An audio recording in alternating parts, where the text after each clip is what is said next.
ពិធីធ្វើស្ប៉ាហ្គេទីបែបងាយៗដោយប្រើគ្រឿងផ្សំបែបខ្មែរតែទទួលបានរសជាតិឆ្ងាញ់ញ៉ាំមិនរលាន់ជាដំបូងគឺយើងជ្រើសរើសសរសៃស្ប៉ាហ្គេទីឲ្យត្រូវកុំឲ្យតូចពេកកុំឲ្យធំពេកខ្ញុំប្រើសរសៃស្ប៉ាហ្គេទីលេខ4នេះជាផលិតផលរបស់ប្រទេសអ៊ីតាលីសរសៃមីគឺទន់ល្អមែនទែនបងប្អូនហើយសម្រាប់គ្រឿងផ្សំផ្នែកបន្លែថ្ងៃនេះខ្ញុំដាក់តែ3មុខទេមានដូចជាប៉េងប៉ោះខ្ញុំប្រើចំនួន4ផ្លែខ្ទឹមបារាំង1និងម្ទេសផ្លោកពណ៌លឿង1ដែរថ្ងៃនេះខ្ញុំប្រើសាច់គោចំនួន4ខាំរួចហើយយើងចិញ្ច្រាំវាឲ្យម៉ត់ល្អឥឡូវយើងទៅស្ងោរសរសៃស្ប៉ាហ្គេទីរបស់យើងដាំទឹកឲ្យពុះទៅរួចហើយយើងដាក់សរសៃស្ប៉ាហ្គេទីចូលបងប្អូនកុំភ្លេចកូរផងណាដើម្បីកុំឲ្យវាជាប់ហើយដាក់អំបិលចូលមួយចិបកូរតែមួយផ្លេតដើម្បីកុំឲ្យវាជាប់ទៅបានហើយរួចហើយបងប្អូនស្ងោរវាទុកប្រហែលជា7ទៅ9នាទីគឺយើងបិទភ្លើងស្រង់វាបានហើយឥឡូវយើងទៅឆាទឹកសោះម្ដងដំបូងគឺយើងដាក់ប្រេងអូលីវបន្តិចមកដាក់ខ្ទឹមសជាមួយនឹងខ្ទឹមក្រហមរួចហើយកូរវាឲ្យរាងឡើងក្រហមបន្តិចហើយបើសិនជាបងប្អូនចង់ប្រើជាស្ករត្នោតក៏បានឬក៏យើងប្រើជាប្រភេទស្ករម៉ាំងហ្វ្រូតពណ៌ក្រហមក៏បានដែរមើលតែរាងឡើងក្រហមបន្តិចហើយចាំយើងចាក់សាច់គោយើងចូលឆាត្រឡប់ទៅមកបំបែកវាឲ្យរាងម៉ត់ល្អ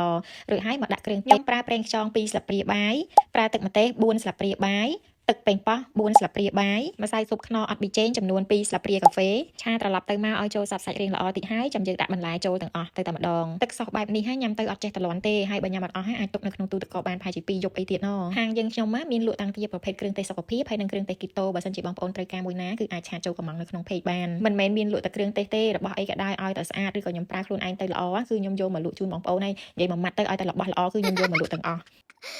តោះឆាតទៀតហ្នឹងហើយយើងចាក់ទឹកជាចូលបន្តិចមកឲ្យតែល្មមរាវប៉ុណ្ណាដែលបងប្អូនចង់បានរួចហើយដាក់អំបិលផ្កាឈូកចូលប្រហែលជា2ស្លាបព្រាកាហ្វេទុកឲ្យឆ្អិនបន្លែតិចមកអូយចូលជាតិគ្នាមែនទែនហ្មងណាបងប្អូនអើយទឹកសោះនេះខ្ញុំបើទិញស្ប៉ាហ្គេទីគេញ៉ាំខ្ញុំឆាប់ញ៉ាំតលាន់មែនទែនប៉ុន្តែបើឆាទឹកសោះបែបនេះញ៉ាំមិនក៏អត់ចេះតលាន់ដែរនេះឥឡូវយើងមកមើលសរសៃស្ប៉ាហ្គេទីឃើញឡើងទុនអញ្ចឹងហ្មងអាហ្នឹងឥឡូវក៏មានលក់ដែរប៉ុន្តែខ្ញុំបញ្ជាក់ណាអត់មានសម្រាប់អ្នកគីតូទេសម្រាប់អ្នកដែលគាត់ញ៉ាំធម្មតាព្រោះវាមានជាតិកាបូអ៊ីដ្រាតរាងខ្ពស់មើលវីដេអូខ្ញុំហើយកុំភ្លេចធ្វើតាមណាហើយពេលធ្វើរួចអាចឆាតចូលនៅក្នុងเพจឲ្យខ្ញុំមើលផងឬក៏ខមមិននៅក្នុងវីដេអូក៏បានដែរណា